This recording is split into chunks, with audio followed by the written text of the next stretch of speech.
Hello everyone, আসসালামু আলাইকুম। Welcome back to my channel hour ordinary days. আজকের recipe লইট্টা শুটকি ভর্তা। এখানে আমি 50 গ্রাম লইট্টা শুটকি নিয়েছি। এই শুটকিগুলি অনেক ফ্রেশ ছিল। শুটকিগুলি আমি এখন কেটে নিব, টুকরো করে কেটে নিব। তার আগে যে লইট্টা শুটকির মাথা, এগুলি লেজ, এগুলি কেটে নিব। তারপরে টুকরো টুকরো করে নেব। কেউ চাইলে বটি দিয়েও কেটে নিতে পারেন, কোনো সমস্যা নাই। ইদানিং আমাদের বাসায় বেশি শুটকি খাওয়া পড়ছে, কারণ আমার হাজব্যান্ড শুটকি ভর্তা খুব বেশি পছন্দ করে। আমার মেয়েরাও খায়। এই কারণে এখন প্রায়ই শুটকি ভর্তা করা হচ্ছে, শুটকি রান্না করা হচ্ছে। যাই হোক, আমি শুটকিগুলি একইভাবে কেটে নিব। অনেকে শুটকি কেটে তারপরে টেলে নেয়, তাওয়ায় টেলে নিয়ে তারপরে ভালোভাবে ধুয়ে নেয়। কিন্তু আজকে আমি শুটকি কেটে তারপরে পানি দিয়ে একটা সসপ্যানের মধ্যে বসিয়ে দিব চুলায়। এটা 5 মিনিটের মতো আমি ফুটিয়ে নিব। ফুটিয়ে নেওয়ার পরে ভালোভাবে ধুয়ে নিব। এভাবে ধুয়ে নিলে মনে হয় যে শুটকিগুলির ময়লা খুব দ্রুত উঠে যায়। 5 মিনিটের মতো ফুটিয়ে নিলাম। এখন এটা ভালোভাবে ধুয়ে নিব। কয়েকবার আমি ধুয়ে নিব। ধুয়ে নেওয়ার পরে আমি এই শুটকিগুলো থেকে এই যে মাঝের যে কাঁটা, এটা বের করে ফেলে দেব। কারণ আমি যেহেতু ভর্তা তৈরি করব, এই জন্য আমি এই কাঁটাগুলি ফেলে দেব। এভাবে আমি সব কাঁটাগুলি বেছে নিব। মাছের কাঁটাগুলি বেছে নিয়েছি। এখন শুটকি ভর্তা তৈরি করতে যা যা লাগবে, এখানে পেঁয়াজ, রসুন, শুকনা মরিচ, কাঁচামরিচ আর ধনিয়া পাতা নিয়েছি। আর শুটকি মাছ তো আছেই। এখন এগুলি পার্ট বাই পার্ট আমি ভেজে নেব। কেউ ইচ্ছে করলে ধনিয়াপাতা দিতেও পারেন, না দিতেও পারেন, কারণ শুটকির একটা আলাদা স্মেল থাকে। কিন্তু ধনিয়াপাতা দিলে মনে হয় যে একটুখানি কমে যায় নাকি। এটা যার যার ব্যাপার, কেউ ইচ্ছে করলে দিবেন, না হলে না দিবেন। এখন আমি ফ্রাইং প্যানে একটু তেল দিয়ে শুকনো মরিচ ভেজে নিচ্ছি। যে কোনো শুটকি ভর্তা করি না কেন, সেই ভর্তাতে কিন্তু ঝাল একটু বেশি দিতে হয়। ঝাল, পেঁয়াজ, রসুন এগুলো একটু বেশি দিতে হয়, তাহলে না খেতে ভালো লাগবে। মরিচ ভাজা হয়ে গেছে, এখন উঠিয়ে নিচ্ছি। এটার মধ্যে আমি এখন রসুন দিয়ে দেব। এই রসুনগুলো ভেজে নেব, যাতে সিদ্ধ হয় এরকম করে ভেজে নেব। চুলাটা একটু কমিয়ে নেব আর একটু পরপর নাড়া দিব। পোড়া লাগা যাবে না, কিন্তু একটু সিদ্ধ হবে, এরকম ব্রাউন কালার হবে। রসুনগুলো কিছুটা ভাজা হয়ে গেছে। এখন এর মধ্যে আমি পেঁয়াজ অ্যাড করব।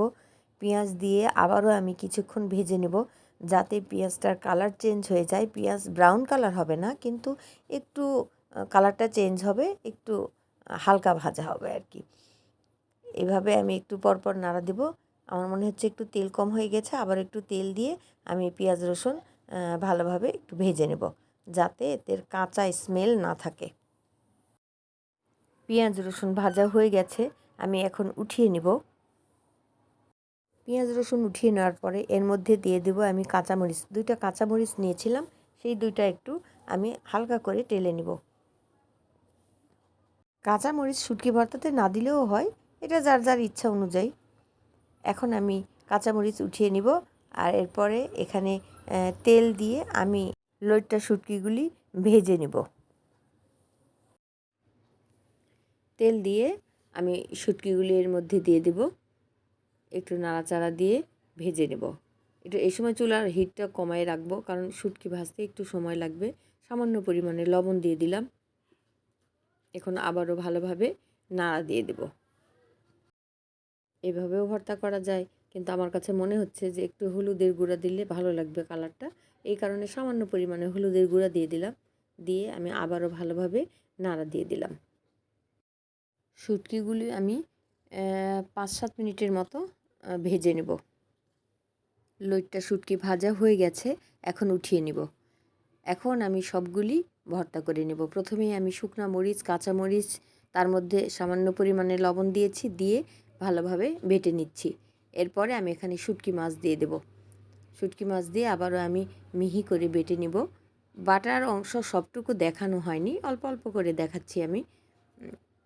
এখন এর মধ্যে দিয়ে দেব পেঁয়াজ রসুন। পেঁয়াজ রসুন দিয়ে আবারও আমি ভালোভাবে বেটে নেব। এর মধ্যে আমি ধনিয়া পাতা দিয়ে দেব। ধনিয়া পাতা দিলে কালারটা দেখতে অনেক সুন্দর হয়। এখন আমি ধনিয়া পাতা একবারে বেটে নিব, কেউ চাইলে পরেও দিতে পারেন। ধনিয়া পাতা দেওয়াতে কালারটা কিন্তু দারুণ হয়েছে। যে কোনো ভর্তায় আমরা পাটায় বাটি, সেই বাটতে কিন্তু একটু সময় লাগে।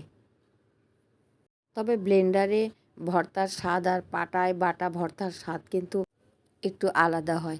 আমার কাছে পাটায় বেটে নেওয়া ভর্তাটাই বেশি ভালো লাগে।